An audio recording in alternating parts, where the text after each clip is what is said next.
Welcome back to the channel. Today, I have a juicy one for you today. I don't know why I decided to use the word juicy. I am interviewing my friend, my student, Lauren Liebig, who's had a phenomenal career. Phenomenal short career so far, but she's going to have a really, really long and bright future in this business. Lauren, how you doing? Hi, I'm so good. I'm so excited to be doing this with you. Yeah, I'm excited to have you here. So tell us, for everybody out there watching, how long have you been doing voiceover? How did you get into it? Yeah, tell us, take us back to the beginning. Trials, tribulations, good, bad, ugly. We want to hear it all. Yeah, sure. Well, I've got kind of a two-part story. So I've been doing voiceover professionally as an adult here for about 9 months. And I do have a little bit of a past history with voiceover. So all of it started back when I was like a young kid. I mean, we were literally looking through the paper, looking for auditions, and You were doing voiceover as a young kid? Well, it wasn't. I was doing musical theater. It was my first. Okay, I was like, she's been doing it for a short period of time. I lied, everybody. She's a professional of 25 years. How old are you? 25, 26? I'm in the 40s, early 40s. Whoa! Yeah, I know. So this was like around 12 years old. I auditioned for Little Shop of Horrors just out of the blue. I had zero experience, and I was cast as the lead role of Audrey, and it was mind-blowing for me. It's where I discovered, okay, like I can sing. Wow, this is amazing. So I did this play, like they stuffed my bra and everything. I was like, 12 or 13 years old at the time. 12 or 13, Jesus. Yeah, so that started off a ton of musical theater, voice lessons. And then in high school, I was recruited by one of my friends, Elena, to be in a group called Team 11. And we were affiliated with the local television station with the call letters KPLR, which was managed by Ted Koppler here in St. Louis. And so I made it into the group, and we were a performing, singing and dancing group around St. Louis. We did lots of high profile, big venues. We traveled even around the country. At one point, we moved to LA for 3 months. Ted put us up there because this was in the era of like Britney Spears and NSYNC, and we thought we were really gonna maybe make it. And so we actually got to David Foster's house. I'm sure some of your viewers would know who that is. Like big, if you don't, big time producer. Sat at his piano and sang with him. So we took it pretty far. But then at this point, now I'm like in my 20s. All my friends are starting to go to college. I stayed back home and went to a local university. The group ends up splitting up because we just didn't make it big. Everybody's starting to change and get older. So then Elena and I go to Webster University, and I was a vocal performance major. I'm like, I'll be a singer. Then I quickly was like, ooh, I'm not into this. I just don't want to do this as a career. So then I'm like, okay. And the reason being is I knew that performers back in that day, you had to move to either LA or New York to have a career for yourself. I was unwilling to do that. I'm very Midwestern girl, very close to my family. So I'm like, that's a non-starter. So then I'm like, I'll do broadcast journalism. And then I quickly was like, I don't want to be on the news at like 4 a.m. So I just kind of gave up the idea of using my voice and performing, and just talking to my dad. He's like, what about sales? So I ended up just getting a college degree and then got into sales and worked my way up. I mean, there's like a whole story there too, but then got into sales because I was very money motivated. I wanted to have, a good life and be able to buy shit I wanted. So I got into sales and then had my eye on pharmaceutical sales. And I went to start out in selling promotional products. Then I got on with corporation, and then I got on as a medical device sales professional, which was like the epitome of professional success and accomplishment for me. And it was a wonderful run. Had a great time. I worked with physicians and a lot of really smart, cool people. But there was a time where I really felt like, gosh, this does not feel right anymore. I don't even feel like I'm that good at this either. A lot of I was known for odd things. Like I'd be the one who sang at the meeting or something, or like did karaoke, or they asked me to do a singing thing where a product we were selling, I did like a little music parody around it. So people knew me as like this fun singer girl, but not really for my sales accomplishments, right? Or anything else. So that just quickly started to not go well for me. And I also had a lot of health issues that started to crop up. So that took me, I left that job and then was like, what am I going to do? Like go back to the corporate world. I was very down and depressed and sick. And then you want me to keep going? Yeah. Okay. Yeah. I know where we're at now. We're almost there. Yeah. Yeah, I was really struggling because I was struggling with the fact that this wasn't working with my company anymore and I didn't know what to do. And I was, making a good living. And then my cousin one day, who is a producer over in Arkansas, kind of throws me a bone and she's like, "Hey, do you want to audition for this?" I also should tell you, I did do a couple of radio and TV commercials back in college. I worked at a car Great. dealership, and so they just hit me up and asked me to do it. I did it a couple times. It was fun, but that was all it was. So my cousin has this knowledge and she knows I was a big performer and she's like, "I'm working on this thing, audition for it." I'm like, "Okay, cool." So I'm like using my cell phone to do the audition and she's like, "Guess what? They picked you." I'm like, "What?" "Okay, like you picked me. Come on, you're just trying to like help me out. I'm not doing well right now." And she's like, "No, they picked you." So that is where it all began. And I Wow. never looked back. I was like, "What? Wait, okay, I can do that. People are doing this now. Okay, there's a studio." Then I start getting on YouTube. And then I'm like, I got to figure this out. I became obsessed. And then I started, let me find out who the people are doing this thing. Let me start watching people. And you came up quite a bit. And I remember, don't kill me, but I was like, there was like some shots of you like in this wife beater, this tough like look. And I'm like, who's this dude in the wife beater? Like he keeps popping up. It Like at first it works. doesn't really seem like Stop my the style. scroll. Yeah, like I'm thinking I'd go for like a woman or something, but like I kind of like the way I like his style, and I'm into the way he's training and talking about this. So I just was like, "I'll just do the call with you." Like you were offering calls, Yeah. so that's where it all began. And I sat at my kitchen table. I'll never forget. I was like, "Hi, Jesse," and you're like, "Hi." You're like, "Whoa, are you No, okay?" I remember you were super into it and you like dived in right away. So Yeah. so like before that, like I mean, you hadn't like done any like training at all before, just like from like high school and just from the experience that you've had previously? Like you hadn't studied with anybody else? Not studied. I can tell you, I've been a voice actor my entire life, just being silly. Like I used to jump out of my pantry in my home, my family home, with like a jar of peanut butter and be like, "Jif," and like do silly stuff. Yeah. Obviously, it was very announcer read back then, so it's always kind of come naturally to me. So I think the toughest part when I got with you was undoing that announcery thing that I thought voiceover was, Yeah. and then learning about acting and what an important component acting is to this whole Yeah. thing. You weren't far off. Like I remember hearing you and was like, "Whoa!"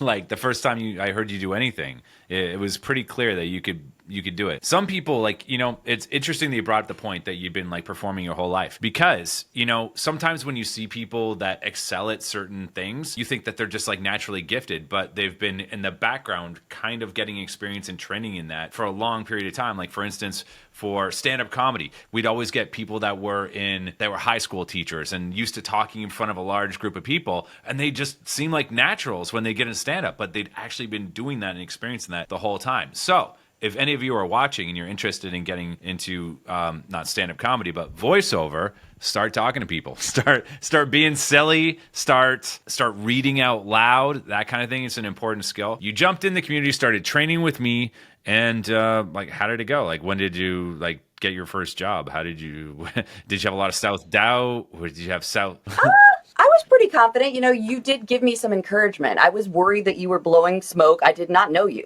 So I was like, is he, really serious? And you really encouraged me and I felt really good. And I did feel like you were being genuine. I just still didn't know yet. And I jumped right in. I drank up every single thing you had to say. Every training, I started connecting with people in the community. And I think that is something that kind of took me by surprise and is something that's so critical and important, is not only following your playbook, but then also just getting to know the people here. And what I love about voiceover is that everybody has such an interesting backstory. You could be a musical theater, you could be a corporate person, you're a policeman.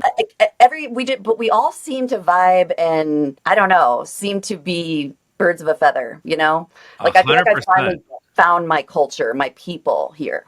Yeah, yeah, that's dope. So Yeah. tell me about the early struggles. Like before, do you remember how long it took you how many auditions it took you to book your first job? 200. 200. So you beat me. I beat you. Sorry, it's still a lot. No, But this is great, and I can't wait to get the part. Like, where's 200 felt like a lot, didn't it? yeah, Did yeah, it you was like have tough. thoughts? I'm like, God, no, I can't do this. Look, no one's shortlisting me. See, that's the important thing. Like I would say most of the people that come talk to me, they'll be like, oh, I've been doing voiceover for months. I've done like 150 auditions and I've got cricket so far. I'm like, I did 150 auditions in the last like 3 days, like months. It's just that people got to think about it in terms of how many auditions that you submit before you get your first job rather than time goes by. But no matter how long goes by, 200 is going to seem like a lot, but I promise you it's not. And just because it took 200 auditions to book your first job doesn't mean it's going to take 200 to book your second, third, fourth, fifth. It might for the first few, but then the time gets more condensed and less time goes by between booking jobs until you're doing it consistently. So you booked your first job after 200 auditions and you probably felt all jazzed up, ready to go. You broke the barrier, ready to do this. Totally. It was amazing. And I would say, going back to your point about the auditions, just go into it knowing like that's part of the game. Like you have to build it up. You've got to build up the skills. You've got to learn how to hear yourself. Like my hearing has like changed dramatically. I can hear stuff now that I never used to hear before. So it's all part of the process. So don't let it like crush your ego. Just look at it as like, oh, I'm at 100 right on. I probably got at least 100 or maybe 200 more to go before I crack it. And you're learning with each audition. You're learning each time. And that's what's so cool about it. And looking back is very rewarding. Yeah. Yeah, that's great. So after you booked your first, like how much more time went by for your second? Was it about equal? Was it less? Did you book right away? Definitely less. All I remember is that I think I had enough success to keep me going. And, at this point, I am accepting the lower paying stuff, like the voices 1 to 249 all day, because I want to work. I want to have the experiences. I want to get the reviews. Yeah, I was getting a lot of those. Now, when I started getting used to that and then maybe I want a $500 one then those took a bit to come. And then I got down on myself again. You just have to keep pushing. So how much time has passed since you booked your first job until now? And we're going to talk about some of the things that you've been booking and been up to in a minute, but how much time has passed between that? Has it been like 9 months since that or less? Or I want to say I booked my first, I felt like I was kind of just playing a little bit, but it was around like December, January. So December of 2024, because people may be watching this far into the future, or January of 2025, and now it's September 19th of 2025. So it's been a better part of the year. So from you booking your first job, it's still in your first year. Where are you at now? Gosh, what's the biggest thing you've booked? The biggest thing I've booked, well, there's also a sad story that goes with this one, but it was gonna ultimately be about $10,000. Right. I had it in my hand. I did the session. The clients were a huge advertising agency. They were wonderful. They actually said in the session, I can't imagine anyone else saying this. Can you imagine any other voice? And they're like, nope, this is awesome. Then I get a call 2 weeks later and I said, no, it was an email. And my heart sinks because she's like, the client decided to go with a new direction. It happens. So we're going to pay you $250 for your session, but you're not getting any of that other money. I cried. Like I was devastated, but it was a good lesson early on. And guess what? A week later, I got a $4,500 job and that's in the bank. That's fantastic. Yeah. Okay. 2 things. Number 1, that happens more than it should. But it does happen. That's happened to me several times. Probably the worst one that it has happened to in voiceover. Oh, there's a couple. One, I lost recently a massive video game. I had it. I recorded a session, and then they decided to go a different direction. I hope it wasn't because of my acting skill. And the other one was when I booked an Orange Theory job. The initial session I did, we just did one tag, and they paid me $35,000 for it. And then a year and a half later, they wanted to record a new tag. And we recorded it. And then they decided they didn't want to use it. They wanted to go a different direction after I'm like 35 grand in the bank again. And then they paid me for the session. They paid me $500 for the session though. Yeah. So 30,000 in my hand and then gone. So, but the other thing I was going to mention was I thought it was interesting because I asked you what the biggest job and you went monetary, but there's a job that you booked and I don't know if it paid a lot, but you were like over the moon about it. And in voiceover, it's not always about the money. It's about, career milestones. Totally. Totally. The one I just posted wasn't, people probably be interested to know, it wasn't the highest paying, but it's freaking cool. Like the one where I'm in the music festival in Belgium. Okay, that's another one. I thought you were going to say about the lead in an animated series. Oh, well, yes. Did you forget you did that? Because before, when I first met with you, you told me your dream was to be in a Disney Pixar film. Yes. Totally. So, I mean, animation, I hadn't even gotten there yet, right? I was still trying to figure out commercial. And when this audition came up, the more I've trained with you, the more I have branched out to other coaches and other stuff too, just to, Yeah, I want to you have be to. the top, right? Yeah. So now I'm like, this is fun. And this leans into my like silly fun side. And so the audition, I just went for it. And I could not believe he messaged me and said, he said thousands of auditions and we picked you. And so I played the, what do you call it? The Thousands. villain? I know. I'm like, thousands? How do you get thousands? So they were going to other sites. They, of course, not just that, their own Rolodex. They when they look for something like that, they look far and wide. They want the perfect voice. So congratulations, that's Yeah. amazing. So they Yeah. listened to thousands, and how did it go? It went wonderful. I mean, we did a session with him and he directed me. And did you know that there's another student in your school that's also in it? No, I didn't. Yeah. Yeah. I mean, he has another role in it. And I don't think we interact, Who is but it? I can't remember his name. I'm on the spot. But I'm sure we'll figure it out after this. Is it We'll Bill? figure it out, and then we'll edit this out. Okay. Oh, We're leaving it okay. because it's funny. You know, it's interesting because you just talked about a job that you had that was like 10 grand, and then you lost it, and then you had a 4,500 job, and then you had a music festival, and then a lead in an animated series. This sounds like somebody I'm talking to that's had a long career over a long period of time. It's still your first year. Not And even we're a not year. even done yet. I'm sure you're allowed to announce. Didn't you just sign with like a really big agency? I mean, I don't know. I mean, yeah, I'm not going public on my personal, social media yet because I don't. Okay. We Right? won't say anything We yet. are having a meeting on Tuesday, yes, and it is my first big national agent. I'm still on a high, and it's all been just blocks of like I meet you, then I do this, and then I meet who should do my demo. J. Michael Collins is who I settled on Yeah. using. It's no regrets, like best Let's talk experience. about that. Why Sure. did you enjoy working with Jake? Because I promote him a lot. I've only met the guy recently in like the last I'd say month and a half or so, Yeah. and he's a really great guy. But one thing that I always thought is he just produces these amazing demos and he gets nominated for awards for them all the time. And they just sound just so crisp, so clean, so modern. So tell me about your experience when you reached out to him. Yeah, reached out to him. I was shopping around a little bit because this is, as people may know, this is quite a bit of an investment. It could be up to $2,700 for your first commercial demo. And so I shopped around a little bit and I was nervous because people use this term demo mill. Like, don't get caught in that. Don't go work with somebody who all they do is churn out these demos. So I had my guard up already.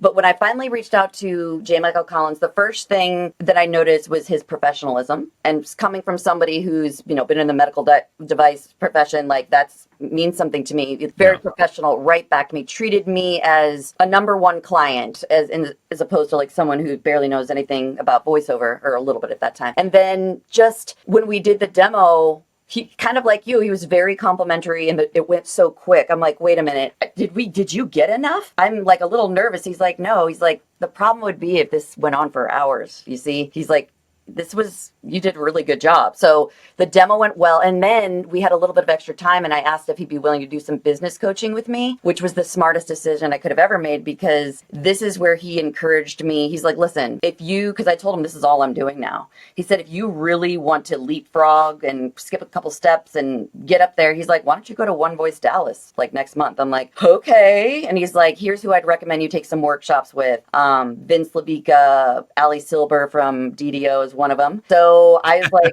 I think you just gave it away.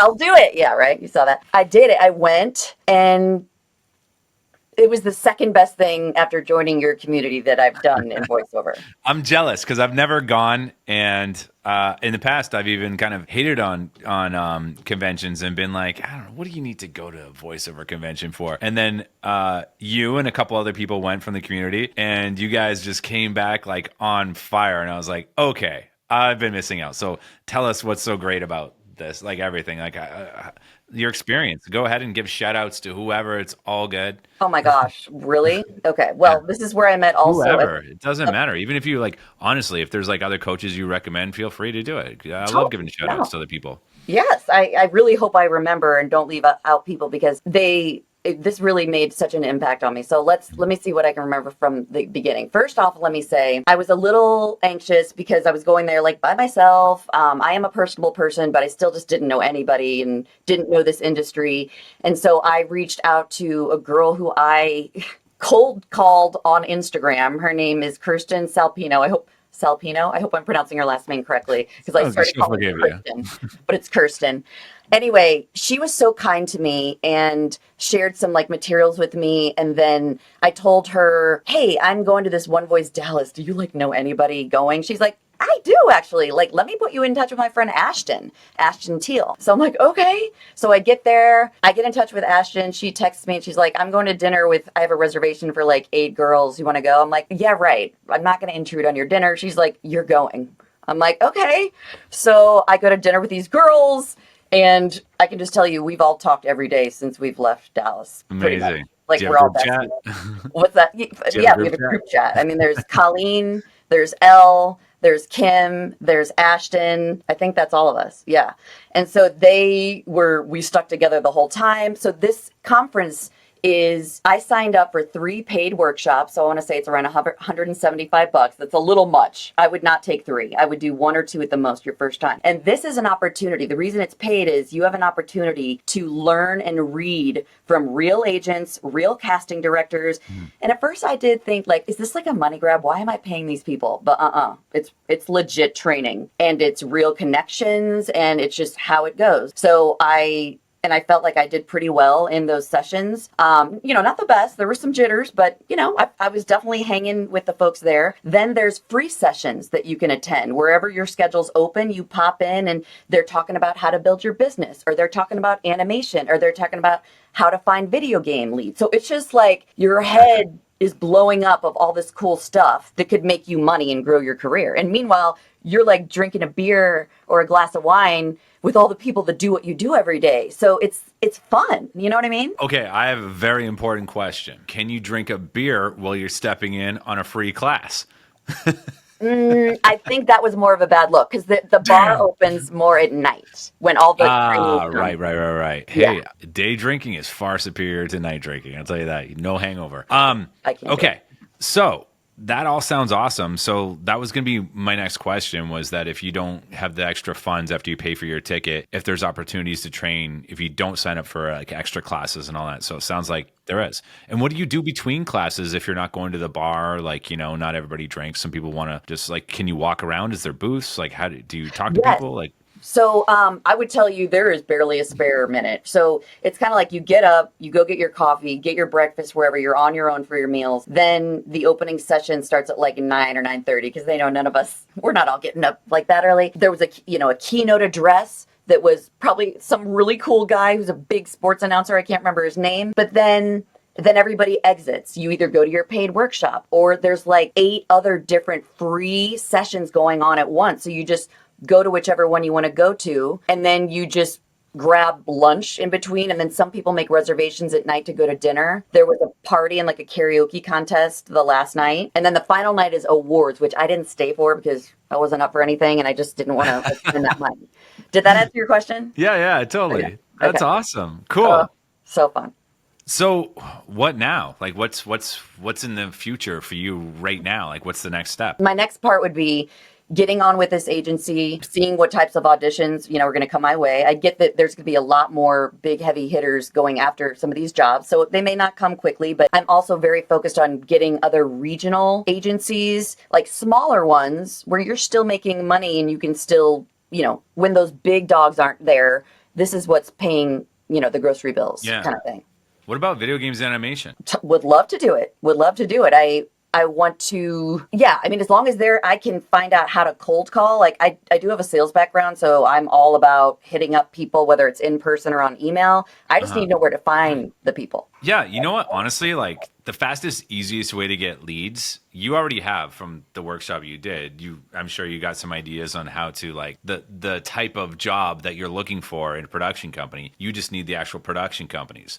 So take the information that you already have, like you're looking for casting directors, producers, probably not writers, anybody that's in the actual production of the video game. And then you take it to like something as simple as Fiverr, where it's like a lead generation gig. And for $10, you tell them to put it into a Google Doc and label it with the email address, their LinkedIn profile, their phone number if you can get it, and they can scrape the internet, find all that stuff, and then have a bunch of columns after that on an Excel sheet saying reach out date, follow up 1, follow up 2, all the way to follow up 7, and you go through that Google sheet, that Google Excel sheet of like 100 to 500 different leads, and you just do them one by one and reach out to every single one of them, whatever way that you find the best. I mean, you have a sales background, so you know the initial kind of email that you need to send, and include well, you're going to need to get another demo, a video game demo done. Right. Yeah. And I And just learned start hammering it out that way.